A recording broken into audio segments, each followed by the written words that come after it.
What up, snitches? I'm the Animaniac, and to thank everyone for helping me reach 50 subscribers, I'm going to talk about a supposed smoldering pile of garbage. I give you Breadwinners.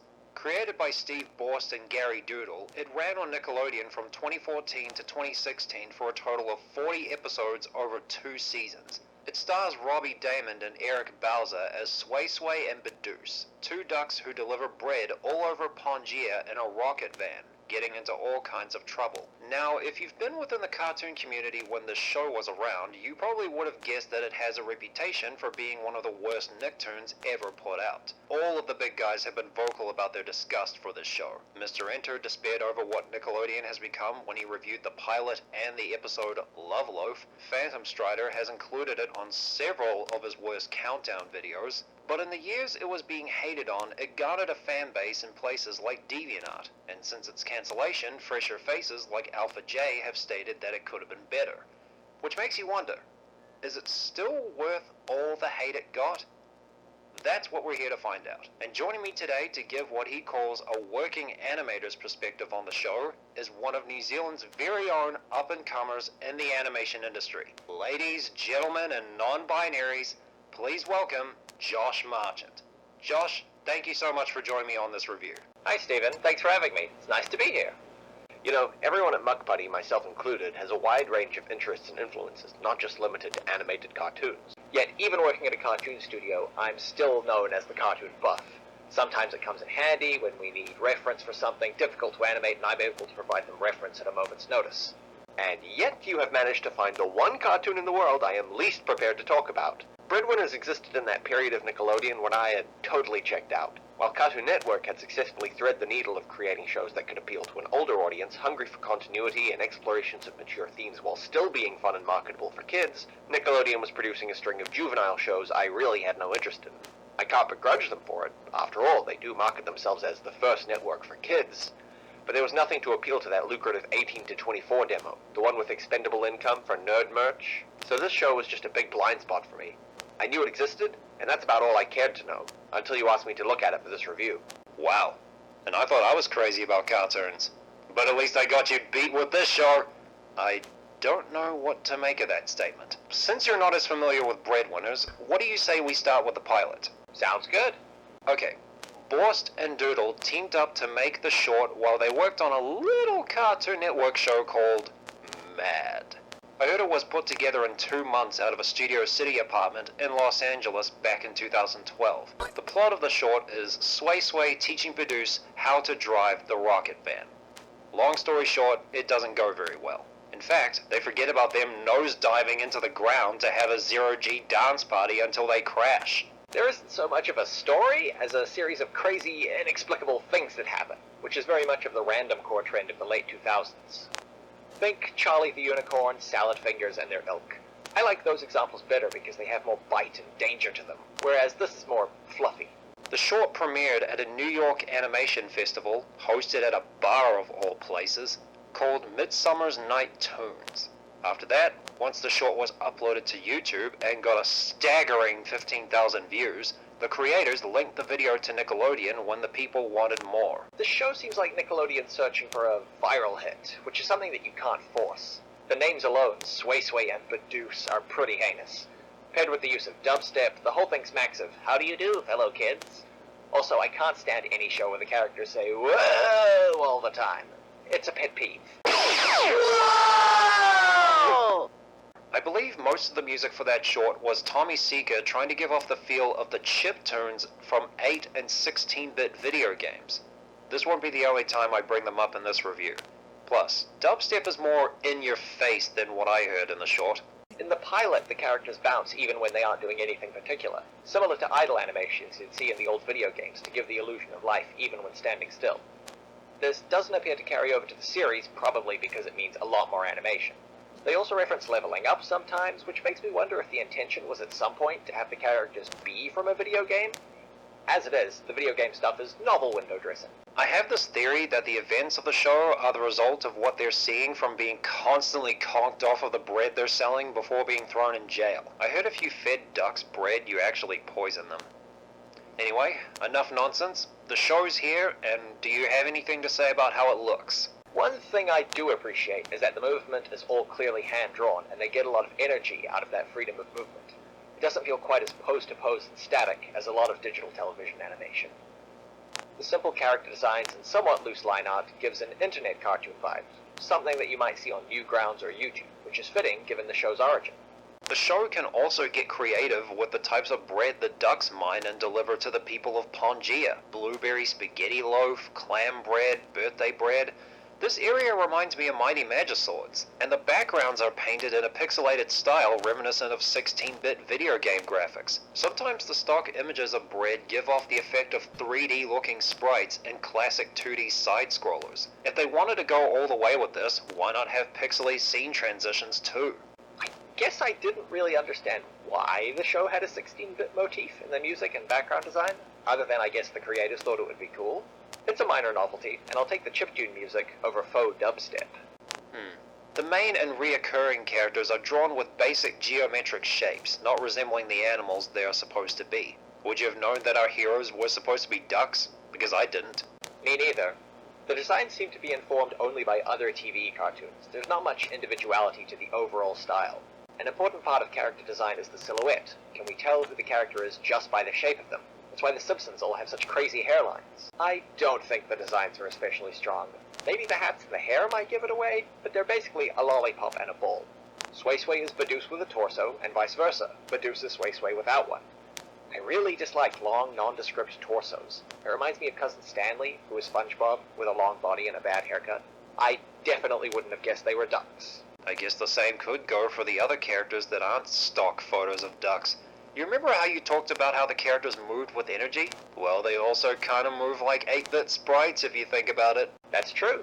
I broke down some of the animation and found that they animate on twos, meaning that each drawing is held for 2 frames, which is standard TV animation economics. No doy. They'll often smear into new poses, or sometimes during their dances snap from pose to pose with no in-betweens at all. And while the designs aren't my cup of tea, the simplicity does lend well to the animation, and they get a lot out of throwing the characters around the screen in striking zany poses. The music itself is catchy. I found myself dancing in my seat to these tunes, and the juvenile lyrics of these songs left me laughing on the floor early on. Through a little research, I heard that the test audience of children found themselves bouncing in their seats as well when they saw some of the episodes. Now, since you already dug into the character designs for the show, I'll go ahead and talk about the characters themselves, beginning with the candy-shaped decoys that are the main characters, Sway Sway and Badoosh, 2 ducks who mine and deliver bread made by the bread maker, who these feather brains look up to, all over their home of Pangea. They drive around in their rocket van throwing loaves of bread into the beaks of the townspeople and constantly crashing into their homes. I found it a little funny when Sway Sway and Badoosh crashed through someone's living room. Imagine ordering bread from these guys. Once you place your order, you wait for it for a little while, then all of a sudden 2 smiling idiots in a rocket van crash through your living room, huck your bread order at you, and drive off. Would you ever order bread from these imbeciles? I would not. And I didn't especially like spending time with these characters either. If there's any one problem keeping me from watching more of the show, it's the main characters. A big trend in cartoons at this time was to make the characters positively optimistic and super tight with their best buds. I can't put my finger on exactly why these 2 don't appeal to me, but someone like Jake and Finn grew on me. Maybe it's because Adventure Time had the time to explore Finn and Jake's relationship, and to develop it over time. But again, that's asking adult maturity from a show that's aiming squarely at a juvenile audience. Having characters who won't change is essential to comedy, but when there isn't a clever situation to support them, they're just shallow, loud, one-dimensional creatures that I'm forced to be around for 11 minutes apiece. Well, Josh, you may not be able to put up with these walking insurance premium spikes, but there are some people that will, like Tmidi, the Breadwinners' #1 customer who sounds like King Goobot from Jimmy Neutron. He has a Norman Bates-like relationship with several portraits of his mother. It's played for laughs and can be funny, but there are moments where it gets disturbing. Like, there's this episode where the ducks take him out for a boys' night and they end up on Unski's blimp. Unski the Great is this Viking beaver who pillages people's homes. I swear the rhythm of his chant was lifted from LMFAO's Champagne Showers. Great. Now I'm imagining Unski singing the chorus to that song. Champagne showers! Champagne showers! We pop it in the club, we light it up! 8 hour! I said champagne showers! Champagne showers! We pop it in the club, we light it up! 8 hour! 8 hour!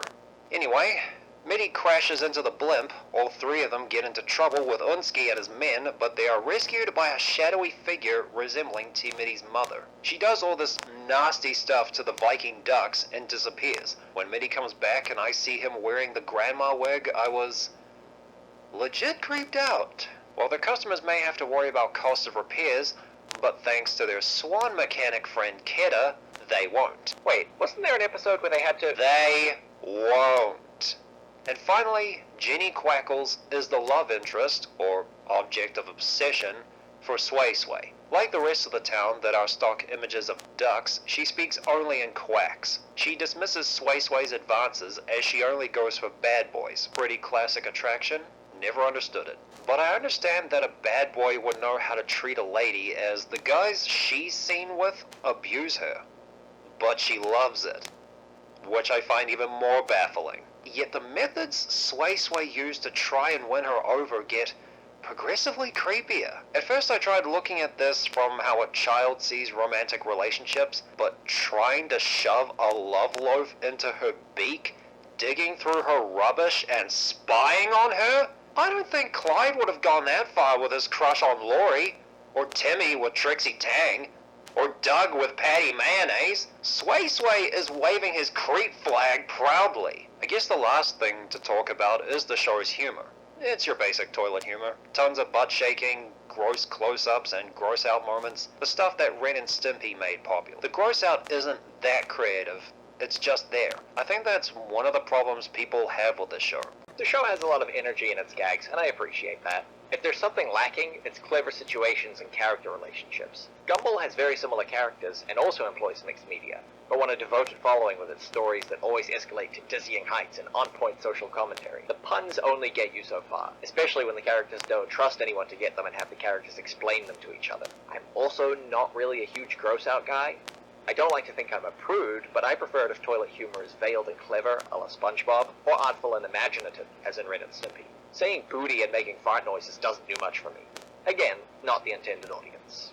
Yeah, I'm more tolerant of gross out, but I do have my limits, and there are a couple moments that push them. The first time was when they were taken in by a duckosaur who started feeding them. I've seen Bender from Futurama feed penguins like one, but watching this duckosaur feed what she thinks are her babies makes me feel like I want to hurl. Just remembering Bedouse doing backstrokes in her mouth full of mush.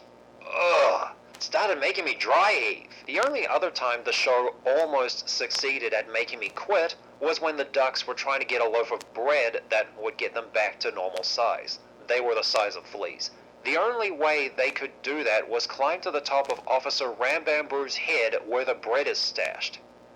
But they have to go through her shorts to get there. When I realized that, I was like Rigby trying to help Mordecai keep Skips from smashing a computer, just sitting there shouting, "Please stop!" as they climb up her leg. Count yourself lucky you never had to sit through all the episodes, Josh. Thank you for bearing this cross for me, Stephen. At the start of season 2, when I assumed they ran out of material, they started putting in random movie references. Like, there's this one episode where the ducks have to defend Big Baby Buns, who's a teenager in this episode, in court. They're dressed like lawyers, and they're either throwing out lawyer jargon or lines from courtroom scenes from famous movies. Where is the "You're out of order" line from again? That's from A Few Good Men, the Cruise Nicholson movie. Thanks. Another example of this is the character Stephen Quackberg.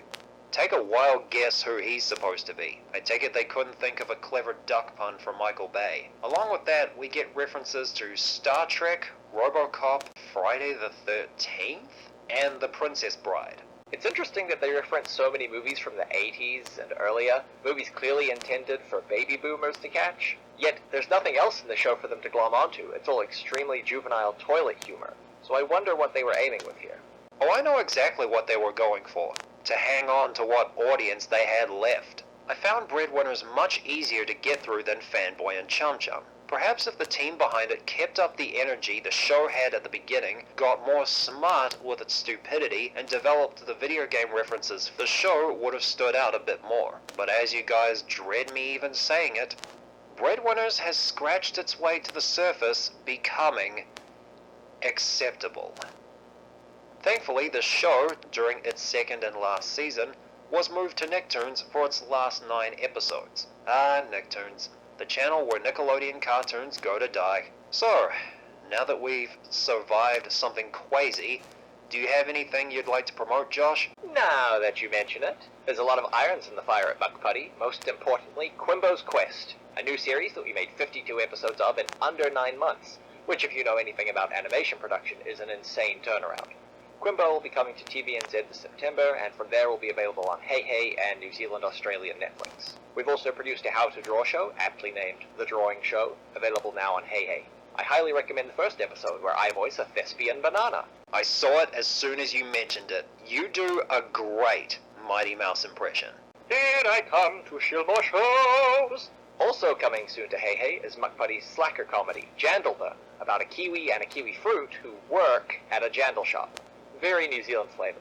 And of course, the highly anticipated Barefoot Bandit Season 3 is now in production. Muck Putty's also into the world of gaming, with the highly addictive Fall on Pole for mobile, and the new Barefoot Bandits Water Bomb Battle for browsers. You can follow me at Joshua Martian on Twitter, at your own peril.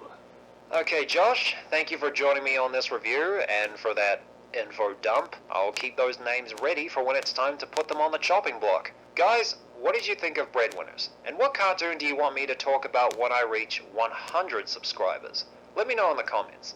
If you guys want to stay updated on future videos and see some cool artwork, be sure to follow me on Twitter, Facebook, Tumblr, and DeviantArt. The links are in the description. And if you want to be the first to know when a new video will be up, ring that bell after you subscribe. Thanks for watching, and I'll see you guys next time.